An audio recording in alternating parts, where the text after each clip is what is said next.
What's up YouTube, Jeff back again, and today it's gonna be a big video. Should be a fun one for you guys.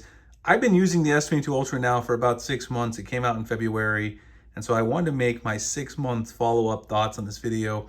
I don't like to make official reviews because, reviews are ongoing, right? If you've had a phone for a long time, and for the phones I really keep a long time, I like to make kind of check-in videos like this.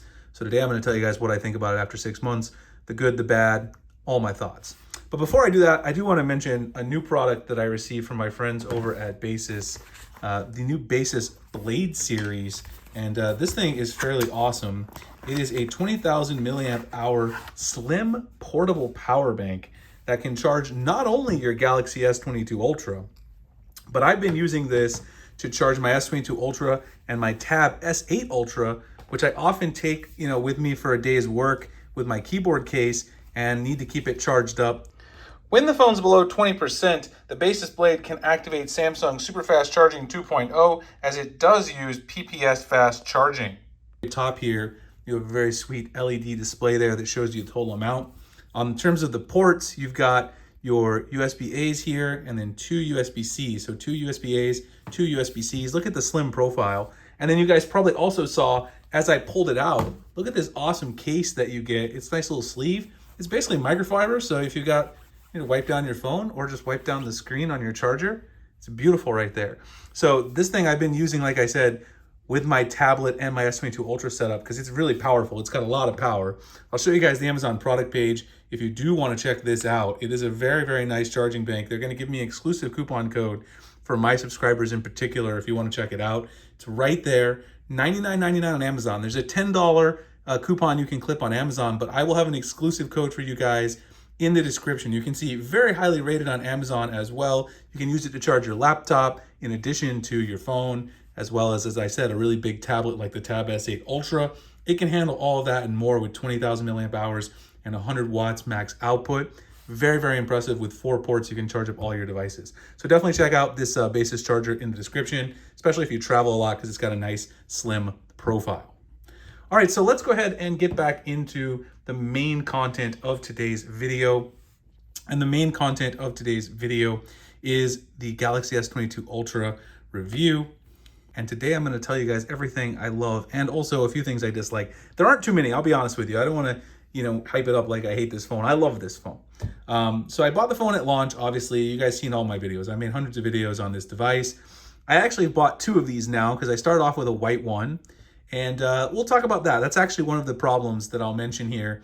The white one, which I liked, the main reason that I ended up deciding to move the white one to sell it is because the white one had a problem with the oleophobic coating. So basically the oleophobic coating seemed like it was eroding on it. You guys can see there's a little bit of fingerprints here right now, but with my white one, and yes, when I sold this, I sold it to a family member. They knew about this, they didn't care. The white one, the oleophobic coating seemed to be like coming off a bit. Every time I'd pick it up and just like touch it a little, there'd be fingerprints like all over it from just using it for 2 minutes. And that is kind of annoying. I've really never had that happen with a phone before, so maybe it was just a slight defect. For some people, it doesn't even matter because they slap a screen protector on it. And that's actually the case for my family member that I sold the phone to. They were gonna slap a screen protector on it, so they didn't care. They're like, I'll buy it from you. Of course, I gave them a good deal. But that's why I got rid of the white one. I also wanted the graphite one. It was finally in stock, so I decided to go ahead and pull the trigger. And I love the matte black around the sides on the graphite one. One of my favorite things about it is it's got that graphite S Pen that matches the device, and I love the graphite look overall. Of course, Apple's had space gray for a long time, but it's not a color Samsung really offers all that often, so I thought it was great. The other problem, I guess just keeping with the theme of the small problems in the beginning, is, I bought the unlocked devices. A lot of you follow my channel buy the unlocked devices too. I was a little upset that Samsung has been slowly rolling out the unlocked monthly security patches a lot later than the carrier variants here in the US. It's not a huge deal, but when you buy an unlocked device, obviously you want the software. I mean, I am on right now the latest security patch for July, of course, and we got it relatively early this month. But the last few months, we got it like the very last day. I got like the May one on May 31st and the June one on June 29th. I'd like to see them do that a little quicker, but considering the fact that, just 3 or 4 years ago, Samsung wasn't even rolling out security patches every month, it's a huge leap forward, and I can't really complain too much about that. And then the last one, which I'll mention that is really kind of a problem. This has always been a problem, and I'll bring in my power bank again here. The shutter lag in the camera, I mean, they've issued some updates to fix it, but even when you're not shooting moving subjects, you know, it still takes a second for the photo to show up. But if you're shooting children or pets, the camera lag is still unacceptable in my opinion. I know this is something that you can't completely get rid of. Shoot, my speaker over here. It's got a little bit of light flash in there. I would like them to improve that a little bit. I mean, if you're shooting stationary objects like I just did right now, it's minimal and probably not that annoying. But I have, you know, a toddler, and when I'm shooting him and he's moving, it is very difficult because the shutter lag, you know, is pretty bad, and it can stop you from capturing that photo that you really want. And there are other companies out there, including Apple, I'll give them their props, where that shutter lag really isn't as much of a problem. And also Xiaomi with the 12S Ultra, of course. So, you know, that's small problems, nothing really big. In terms of what I like about this phone, pretty much everything else, to be honest with you. I mean, if someone asked me what phone to buy today, and they said, you know, they don't have a particular budget, they just want the best phone, this is the phone I'd recommend. I like the Pixel 6 Pro, but it has a lot of overheating issues. The battery life wasn't that good for me, and the fingerprint sensor I just think is terrible. Fingerprint sensor on the S22 Ultra for me is always accurate. I mean, I rarely ever have a problem with it not working. It also works with the screen off. I don't have to turn the screen on. There's a lot of pros, you know, to this fingerprint sensor here versus the 6 Pro, and that's really the only other phone that I would tell people to consider on Android side of things, but it's really no contest between them. The camera overall is good. I mean, the main thing, as I mentioned, shutter lag a little bit here and there, but in terms of taking quality photos with good, you know, lighting and also with low light, it does a really good job, and I really can't complain about the camera outside the shutter lag. Video is also really good. I'd even say it's very close to my iPhone 13 Pro.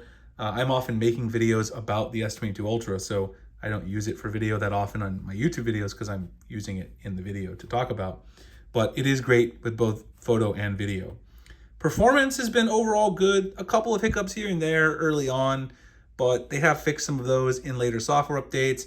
I really don't notice too much lag, you know, anymore on this device. Of course, this is also one that's only like 3 weeks or a month old now, but my old white one, I didn't really notice any lag either towards the end of the time I had it. I had it for about, 4.5 months. It wasn't bad at all.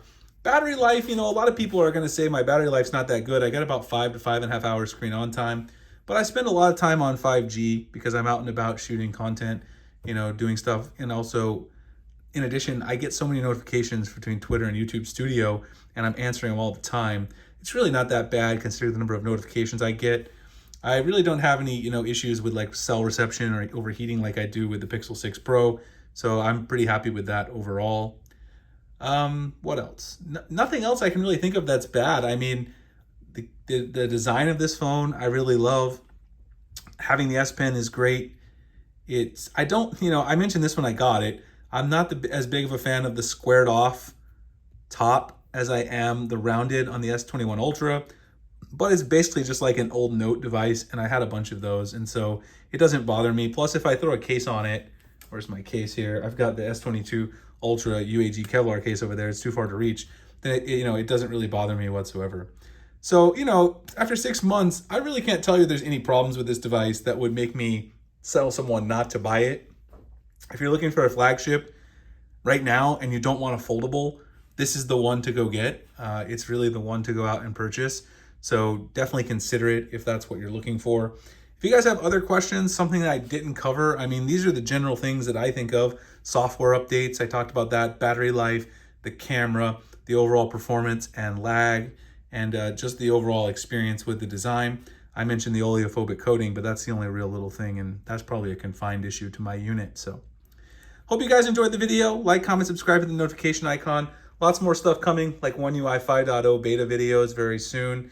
Other great updates, customization stuff. Check out the Unpacked link to reserve your foldables if you're interested and get a $200 credit. Also doing some giveaways. All those links are in the description.